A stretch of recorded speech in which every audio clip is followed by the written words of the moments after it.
শ্রমিকদের বেতন শ্রমিকদেরকে সকলে ব্যবহার করে। আমি হুঁশিয়ারি উচ্চারণ করে বলতে চাই, গোপালগঞ্জের টঙ্গী পাড়ার Bullet Bairagi, he is my relative also. সে একজন শ্রমিক, সে হয়তো একটু সম্মানজনক শ্রমিক, সে সরকারের কর্মচারী।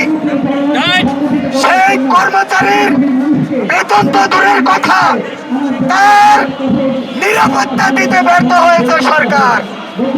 সুতরাং এভাবে যদি শ্রমিকদের বাড়ি ফেরার জন্য নিরাপত্তা না থাকে বেতন ঘোড়ার ডিম, তো এটা তো বলা বাহুল্য, এটা বাদই দিলাম।